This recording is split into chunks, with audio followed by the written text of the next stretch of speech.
E o Jardes ele pergunta o seguinte: o Grupo de Lima deu um golpe decisivo? Não, decisivo não.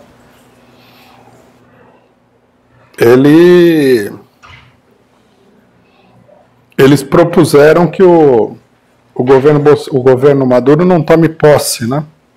Que é uma safadeza típica da direita, né? De ficar dando ordens para o governo da Venezuela, por proposta desse maníaco que foi escolhido como ministro das Relações Exteriores brasileiras. É evidente o caráter provocador do governo Bolsonaro nesse sentido. Ele foi lá fazer uma provocação. Mas também, a maioria dos países, os governos democráticos foram eliminados em favor de governos de direita, que foram colocados lá pelo imperialismo, né? Então, isso aí nós podemos dizer que é apenas uma caixa de ressonância das posições do imperialismo norte-americano. Bom, mais um superchat aqui do Rodrigo Pedro. Ele pergunta o seguinte: Rui, como você acha que será o ataque às empresas públicas? Privatizações, demissões, e como podemos fazer para resistir a este ataque? Bom, a gente já viu o que eles vão fazer na época do governo FHC. Eles vão dar continuidade àquela política lá. É uma política, primeiro, de desmoralização da própria empresa, né? Com a imprensa golpista, burguesa, apresentando escândalos de corrupção, o desmantelamento da empresa e tal. Segundo, a sabotagem dos próprios dirigentes da empresa, que vão fazer com que a empresa comece a funcionar de maneira cada vez pior, para alimentar essa propaganda.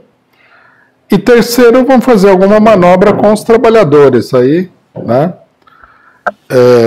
Para que os trabalhadores não resistam, do tipo, já fizeram várias manobras, em algumas empresas venderam ações das empresas, em outras fizeram um PDV para o pessoal se demitir, esse tipo de coisa, né? Então há vários recursos. No final das contas, o objetivo é entregar isso aí quase de graça, ou de graça para os urubus internacionais, os abutres internacionais, em nome de uma religião econômica aí que diz que se você der muito dinheiro para os capitalistas, todo mundo vai se dar bem. Que é uma religião, como a gente pode ver até pela formulação, uma religião de idiotas, né? Bom, os sindicatos têm que se organizar e resistir a isso daí, ocupar as empresas, fazer greve, fazer uma dura campanha política contra a privatização. Em geral, os sindicatos não fazem nada disso. Eles ficam lá fazendo denúncias que só têm um valor de tipo eleitoral. Durante a época FHC era uma coisa assim chata de ver, que o que acontecia era o seguinte: você ia privatizar uma empresa, no dia do leilão chamava uma manifestação. Mas aí, o que você vai fazer no dia do leilão? Já foi, né? Tem que fazer campanha antes. Várias empresas estão sob a mira aí da privatização. Os sindicatos teriam que já ter se reunido e tirado um plano de emergência. Por exemplo, veja o caso dos Correios. O pessoal está lá esperando para ver o que vai acontecer. Os Correios deviam estar em plena campanha contra a privatização. Ninguém vê nada. Não sei se os sindicalistas do Correio acham que estão fazendo campanha, mas se eles estão fazendo campanha, é entre eles mesmos, né?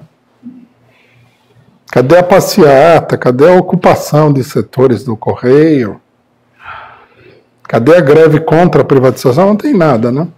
Aí no dia que forem desmantelar, já estão desmantelando, já desmantelaram muito, né? Deram um golpe mortal aí no plano de saúde dos Correios, os sindicatos todos abaixaram a cabeça, né? Infelizmente tem esse problema também, que muitas direções sindicais não têm o ímpeto de reagir a essa situação. Bom, gostaria de agradecer também o superchat do Alexandre Domingues, que diz o seguinte: todos os sábados em BH. Agradecer o superchat do Alexandre Domingues, que diz o seguinte: todos os sábados em BH convidamos os companheiros a assistir à análise política na sede do PCO, no Maleta, loja 67. Sempre com um delicioso almoço e ótimas conversas entre camaradas. Menos nos 2 próximos sábados, que não vão estar Estaremos na Universidade de Freitas.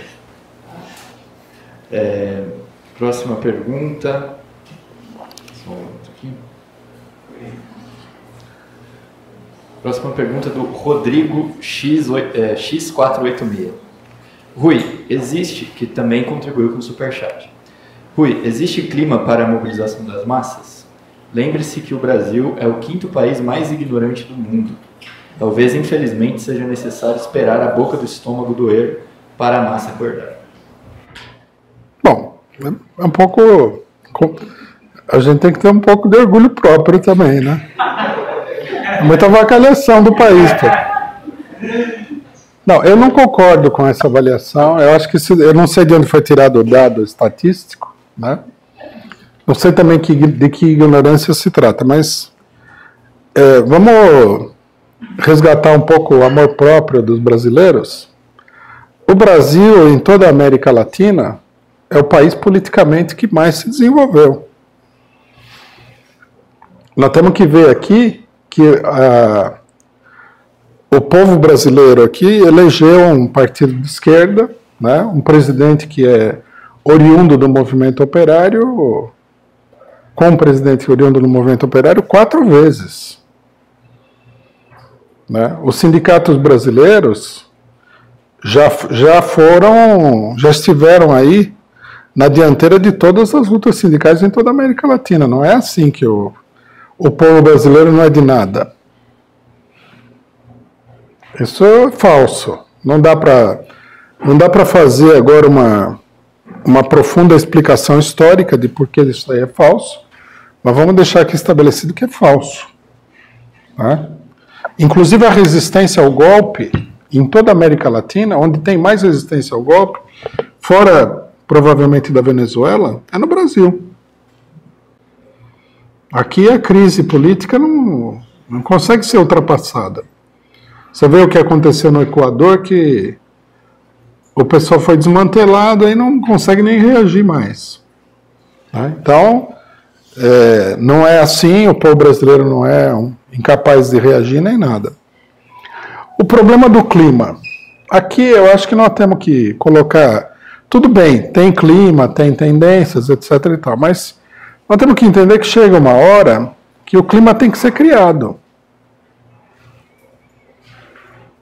Não tem clima para enfrentar o Bolsonaro? Eu acho que sim. Nessa eleição, que foi uma coisa totalmente fraudulenta, totalmente grotesca, mais de 60% da população não votou não caiu no conto do vigário do Bolsonaro. O PT, apesar de todo o ataque contra o PT, né, com um candidato muito fraco, teve 47 milhões de votos. Isso aí mostra que tem terreno para reagir, por que não? A não ser que a gente comece a criar esses mitos de que o Bolsonaro é majoritário, etc. e tal, que não é a realidade. Eu acho que no momento que nós estamos, nós temos que dizer o seguinte: o clima tem que ser criado. Se ele não existe, ele tem que ser criado. Essa que é a realidade. O pessoal tem que sair da pasmaceira, né? E tem que começar a trabalhar para mobilizar o povo. Né? Tem que criar o clima. Não podemos ficar aqui esperando que alguma coisa aconteça.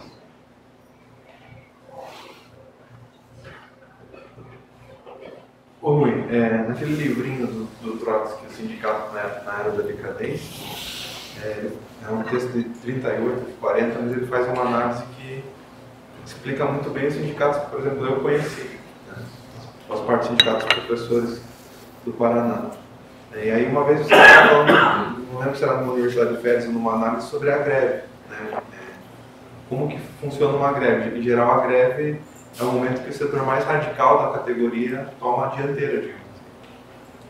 E aí queria entender como que está colocado isso hoje, né? Nesse período de crise aí nem se falou da falta de reação dos sindicatos, por exemplo, dos excetistas, de todas as outras categorias, é um momento existe esse espaço, digamos, para que essa ala mais radical, por exemplo, representada no nosso partido de forma dianteira, nesse sentido, alguns anos atrás, no momento de crise, a gente conseguiu ganhar os Correios, né?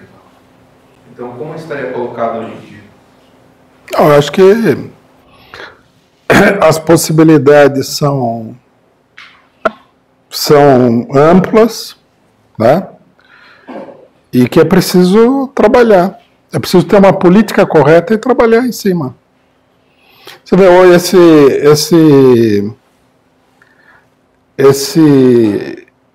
essa atividade de Ano Novo em Curitiba.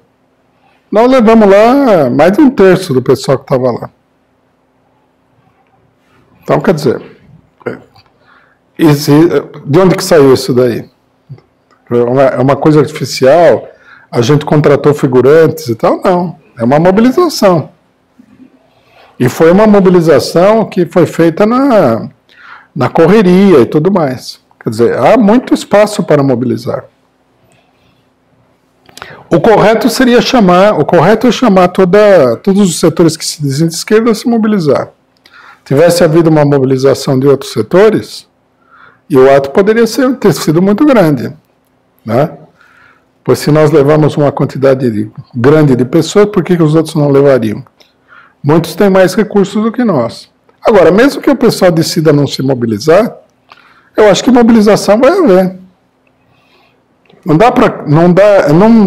Não está aparecendo, né, que o povo brasileiro vai sofrer esse Bolsonaro aí sem reagir. Já tem muita tendência à reação. A gente já destacou no sábado passado a mobilização que teve na véspera do Ano Novo dos professores de São Paulo. Foi grande, né? Eu acho que sim, vai haver reação e que nós temos que atuar e sem especular sobre se os outros, nós temos que chamar todo mundo, se os outros não vierem, não vieram. Segundo, nós não temos que especular se nós temos capacidade de impulsionar o outro, ou não, nós temos que trabalhar, né? Porque essa especulação em geral leva a pessoa a paralisiar. Eu acho que não temos capacidade, isso é bobagem. Tem que fazer as coisas. O prognóstico que me parece mais favorável é que, diante da situação que se criou, né, tanto política como dos ataques que o Bolsonaro está organizando contra o povo, vai haver reação. E não vai ser na eleição. Bom, agradecer mais superchats aqui. A Alicia Amiga, ela pergunta o seguinte: há o risco da polícia do Dória baixar aí e prender todos que estiverem assistindo a análise política do Rui? Não sei se Hoje não. Edna Castro, que contribui e diz o seguinte: para ajudar na vaquinha do curso de férias, educar para esclarecer. E o Guilherme Porta Nova pergunta o seguinte: é possível fazer a revolução sem a classe média? Em geral, uma revolução é um ato de força de características nacionais, né? Quer dizer, a classe operária, a população pobre tem que conseguir atrair uma parte da classe média. Agora, não sei se a pergunta, aparentemente sim, ela implica em que a classe média seja toda direitista. Não é assim. A classe média também é uma classe oprimida na sociedade capitalista. Numa parcela dessa classe social, eles, na cabeça deles, eles fazem parte da classe dominante, mas isso aí não é uma realidade. Qualquer reviravolta econômica aí leva o pessoal para a miséria, né?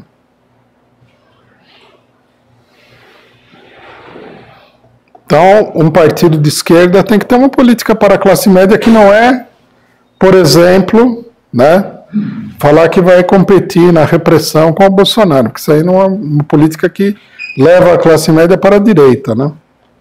Tem que ser uma política que leve a classe média para a esquerda. Agora, de qualquer maneira, Se os trabalhadores e as suas organizações querem atrair o setor da classe média, que pode ser atraído para a esquerda, precisam mostrar um pouco mais de vigor político, né? Porque com esse negócio de vamos lá apertar a mão do Bolsonaro, espero que tudo dê certo, vamos lá na posse e tal, isso aí não inspira confiança. Você empurra a classe média para o Bolsonaro.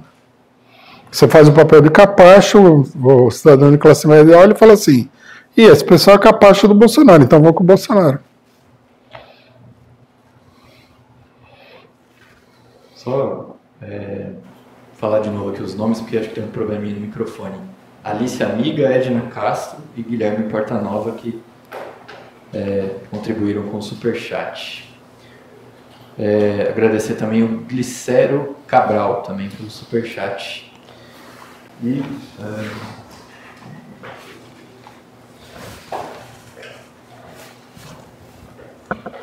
Boa tarde. Eu só queria fazer um comentário, que é o seguinte, que eu vejo muito, ouço muito de uma boa parte da militância do PT, da pequena, da esquerdinha, tal, isso aqui, tal, colocando, e muitos simpatizantes também, colocando como se esse governo de extrema-direita, né, Bolsonaro e companhia, fossem todos burros. Né? Fossem todos burros. Burros, ignorantes e tal. Então, ou seja, eu acho isso um extremo, um grave erro, porque eles não são, todo esse discurso, na minha opinião, todo esse discurso louco deles são factoides para poder desviar a atenção e fazer todo o ataque que estão fazendo e vão fazer aos trabalhadores, aos operários, aos indígenas, aos quilombolas, ou seja, a todos os explorados. Era esse o comentário. Aí isso daí realmente se a pessoa acreditar, né, que na incompetência do governo, que isso aí vai levar a extrema-direita a entrar em crise sozinha, é um gravíssimo erro, né? Logicamente que o lado forte da extrema-direita não é bem a cultura e a inteligência, né? Nunca foi, na verdade, né? Tem o caso famoso de um pouco antes da Guerra Civil Espanhola, um general de extrema-direita que participou da Guerra Civil, ele lançou duas frases que ficaram famosas. Uma era "Viva a morte" e a segunda era "Baixa a inteligência". Quer dizer, então nessas condições você não pode botar muita fé na extrema-direita. Agora, como eu já falei, a extrema-direita ela é, acima de tudo, um estilo, né, de fazer política. Ela tem uma propensão, assim, muito maior do que qualquer outro grupo político, a demagogia alucinada, delirante. Eles têm um gosto pelo grotesco, eles têm essas declarações absurdas, eles têm uma cultura que é uma verdadeira animalidade e tudo, mas isso daí, né, finalmente, na política, não vira nada. Porque eles são pessoas perigosas. Né? Depois também é evidente que no governo Bolsonaro, como todo governo de extrema-direita, tem os setores conservadores que dão as cartas aí em vários aspectos. Por exemplo, o caso desse Paulo Guedes aí. Ele segue um padrão da extrema-direita. Quando o Mussolini assumiu, os empresários grandes e os banqueiros indicaram o ministro da Economia. Meio assim, não vamos deixar na sua mão porque você é uma besta. Faz as suas macaquices aí, mas a economia a gente cuida. Com Hitler a mesma coisa, indicaram aí um economista que era um economista conservador, tradicional. Então, quer dizer, não é o Bolsonaro É todo um sistema que envolve a burguesia, isso que o pessoal também não está entendendo, né? É todo um conjunto, é uma classe social que governa. Esse negócio de achar que não, no governo FHC, quem governava mesmo era o FHC, também é uma bobagem. Até uma parte do pessoal do FHC está no governo Bolsonaro, né? Eles são capazes de estar em todos os governos aí, porque a burguesia, no final das contas, procura controlar todos os governos. Essa aqui é a realidade. Eu acho que a tendência é subestimar a capacidade destrutiva, o perigo que representa, a ameaça que representa para as organizações populares o bolsonarismo é um erro gravíssimo. Esse governo é uma ameaça. E a gente pode discutir se ele não é, como é que ele é em termos de fascismo, mas esse é um governo que facilmente pode evoluir para ser um governo com características, se não integralmente fascista, de características fascistas. É bobagem pensar que não pode. Na verdade, o pessoal está com esse raciocínio, eles estão reproduzindo o negócio da democracia sólida estabelecida da época do golpe da Dilma, né? Quer dizer, por que o Bolsonaro não pode evoluir para a extrema-direita? Apesar de que ele tem lá um monte de generais no governo que são visivelmente fascistas. Mourão, Augusto Heleno. Ele tem o apoio da cúpula militar. Por que esse pessoal não podia dar um golpe? Por que eles não podem, num dado momento, estabelecer uma polícia política, começar a perseguir mais intensamente? Por que eles não podem formar bandos paramilitares? De onde tiraram isso daí? Não, na verdade, nós estamos sem nada na mão. A única coisa que eles temem nesse momento é a possibilidade de que uma ação impensada leve a uma explosão popular, porque senão eles já estariam passando em cima de todo mundo aqui com a maior tranquilidade. Esse é um problema muito sério. É bobagem pensar que isso aí é um governo democrático, vai governar pelas regras e tal. Não, não tem nada a ver. A situação ela é muito indefinida. Eu queria a sua análise, se possível, sobre a presença do Evo Morales na posse do Bozo e mais uma sobre o que aconteceu que o presidente da CUT, o Wagner Freitas, é isso, né? Primeiro ele disse que não reconhecia o governo Bozo e depois ele assinou a carta lá, com a choradeira lá, pedindo para não tirar o direito dos trabalhadores. Então, essa segunda parte eu não sei, né?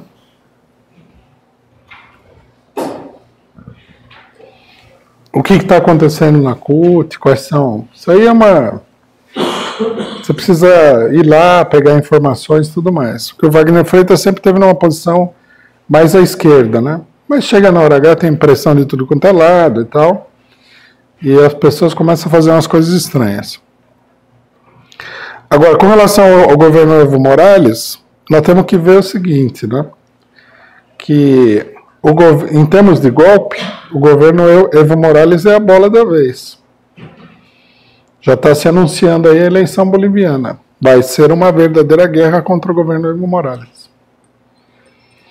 Então ele veio para cá, não sei se ele acha que, o que é provável, né? Com uma política mais conciliadora, o pessoal possa deixar ele no governo.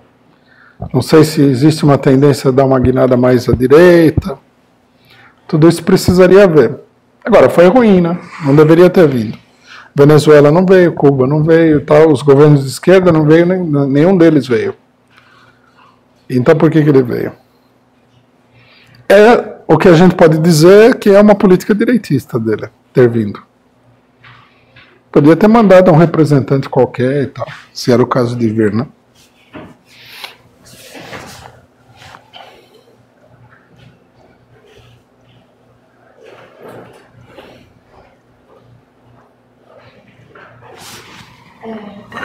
A ministra essa semana deu mais uma declaração fazendo jus do início desse novo governo, e isso chamou a atenção da esquerda, né? Um dia antes, o Bolsonaro já assinou várias medidas que atingem diretamente a população, mas aí foi a doida falar uma coisa lá, a esquerda inteira chamou até para atos em relação a isso e não chama para atos que, enfim, valem para alguma coisa. E aí eu vi algumas pessoas falando que isso era uma cortina de fumaça para não chamar atenção realmente para as medidas e que o governo estava fazendo uso disso. Aí eu queria que você comentasse se realmente eles têm essa inteligência toda para fazer isso ou enfim, comentar o que é cortina de fumaça. Não, eu não acho que é uma cortina de fumaça. Acho que isso aí é atribuir muito propósito, né?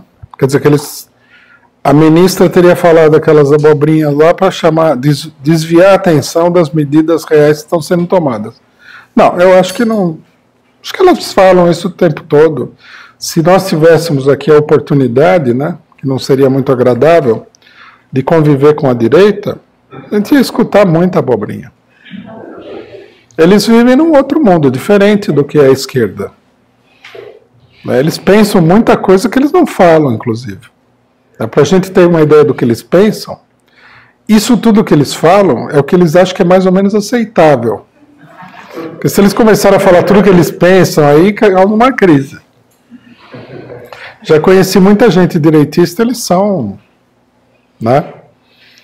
Eles são do arco da velha, né? Então eles falam essas coisas naturalmente. O que a gente pode dizer é o seguinte: é uma política deles de provocar, né? De fazer provocações. Eles sabem que tem um pessoal aí que acha que você não deve fazer distinção entre homens e mulheres e tal, então ela solta esse negócio aí, que é uma atitude provocativa com relação a esse pessoal. E aí causa essa celeuma e tal, e que eles valorizam, né?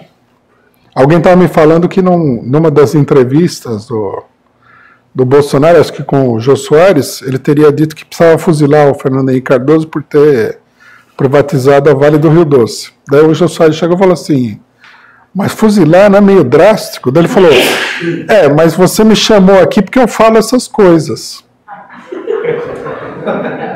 Quer dizer, ele fala com a intenção de chocar, de provocar, né? A extrema-direita, ela tem, a provocação é um arsenal importante da política deles, que quando se trata de uma provocação prática tem que ser levada a sério, né? Já o comentário sobre você tem que vestir o menino de um jeito, o menino do outro, eu acho que isso aí quem está fazendo o distracionismo é a própria esquerda, né? Em vez de prestar atenção no fundamental, questões que são de interesse popular em geral, salário mínimo, privatizações, aposentadoria, ficam nessa discussão besta. Eu acho que isso é uma discussão besta. E aí eles fazem o jogo da direita, porque não é que eles tenham nenhuma conspiração, já é o jeito deles, né? O Bolsonaro, quanto mais o pessoal fala, quanto mais a esquerda fala o negócio das armas, mais ele fala o contrário, porque a política dele é essa daí. E a esquerda, vamos falar uma coisa que é importante também, é o seguinte: a esquerda, numa série de coisas, tem uma política antipopular. Por exemplo, esse negócio aí, tudo bem, é lógico. Cada um veste os filhos do jeito que quiser, tá certo? E cada um se veste do jeito que quiser.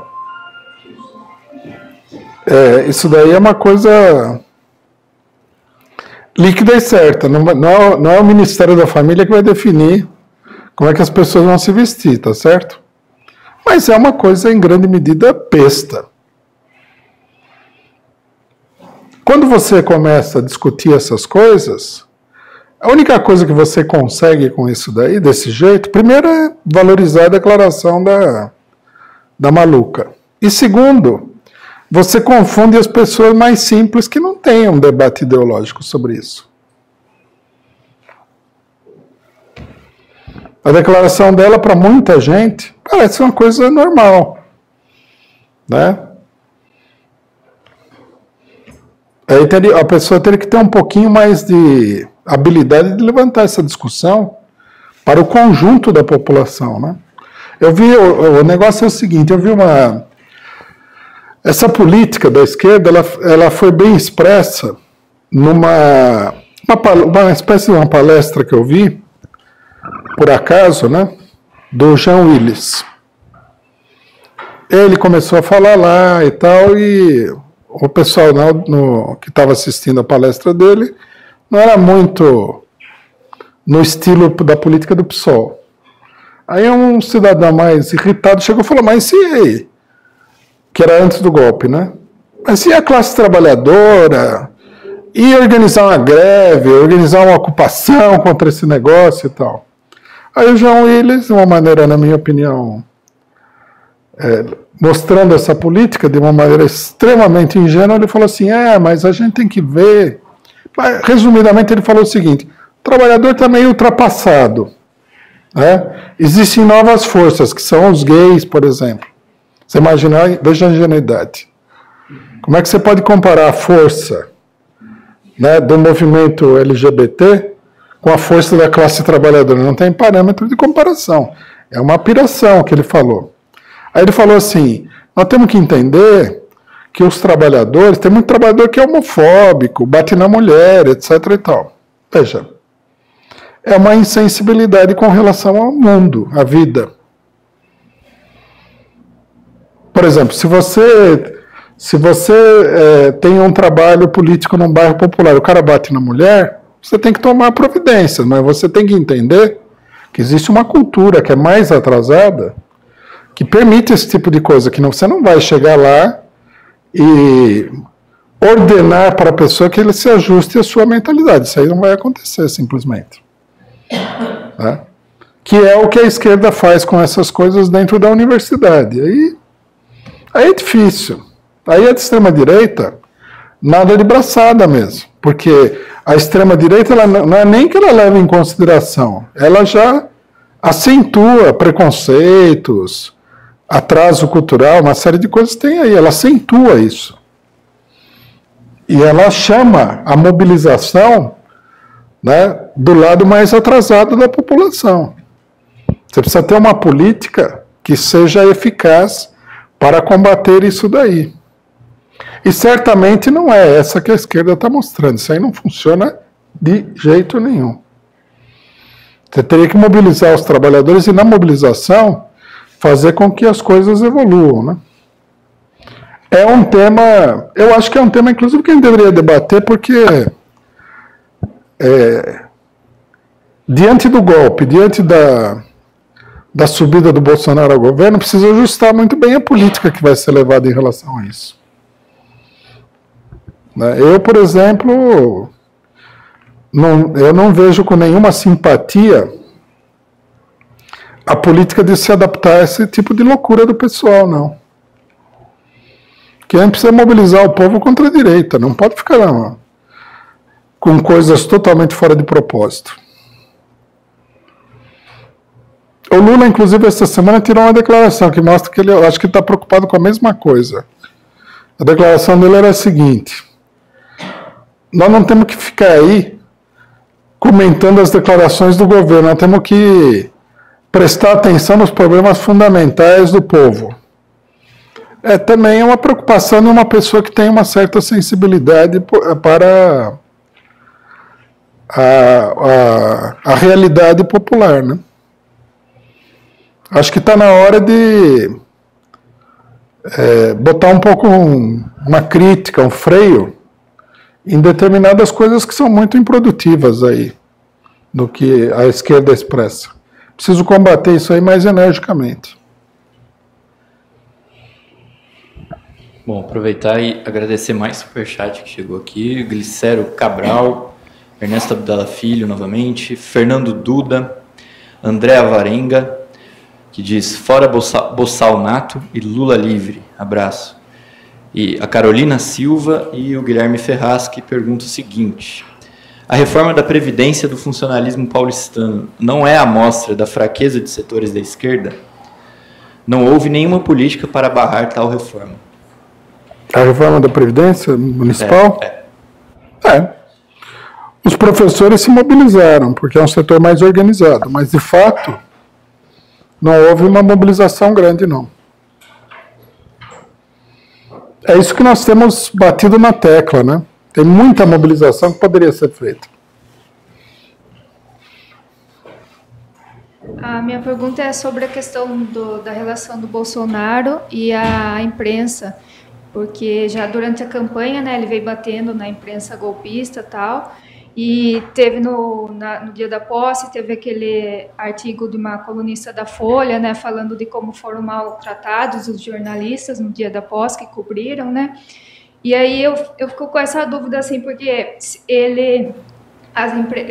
no caso da mídia televisiva, a Globo, ele bate muito, e a mídia impressa, a Folha e tal, são os porta-vozes da burguesia. E se ele foi eleito como representante também da burguesia, então como que se dá esse conflito? Que o representante da burguesia está brigando com os porta-vozes da burguesia, né? Onde isso vai dar? Será que esse conflito vai ficar assim, ou vai chegar uma hora que a própria burguesia vai também começar a brigar com ele? Porque eu acho meio estranho, né? Ele, como representante da burguesia, fica brigando com os porta-vozes da burguesia. Eu queria que você comentasse esse conflito. Não, a primeira coisa que a gente deve dizer é que não é estranho. Esses conflitos são comuns. Não é porque a imprensa representa os interesses da burguesia que todos os setores da burguesia estão sempre alinhados com a imprensa. Nem a própria imprensa, a grande imprensa capitalista, que a gente chama de imprensa golpista, está sempre alinhada entre si. Em certas coisas sim, em outras coisas nem tanto, né? Então essa discrepância aí, ela é relativamente natural. Muitos governos têm esse problema, o pessoal começa a criticar, eles não gostam, eles reagem, etc. e tal. Agora, o que nós temos que ver no caso do Bolsonaro é em que medida que esse conflito é uma briga para valer, né? O que transparece da imprensa capitalista, primeiro, toda ela apoia o Bolsonaro, né? Por exemplo, ocultaram cuidadosamente a falta de público, né?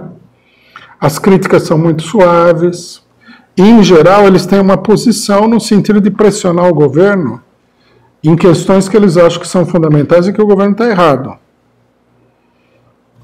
Errado num sentido prejudicial para o próprio governo. Porque a imprensa burguesa tem esse papel em relação à burguesia, né? Por exemplo, o Estado de São Paulo tirou um editorial e falou, mas por que esse alinhamento automático com os Estados Unidos?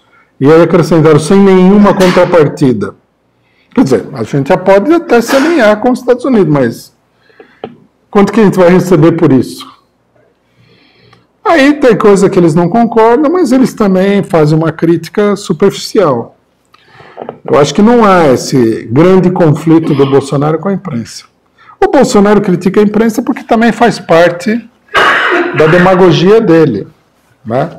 Por exemplo, tem bolsonarista aí que a gente vê em determinadas redes sociais que fala que a Globo é comunista. Então, né, aí, por que não dar uma... Por que não criticar a imprensa desde que você não faça nada particularmente grave contra a imprensa? E depois cria confusão, né? Eu vi gente de esquerda aí já defendendo a imprensa burguesa, que o Bolsonaro, com essas atitudes, quer censurar a Globo. Isso é bobagem,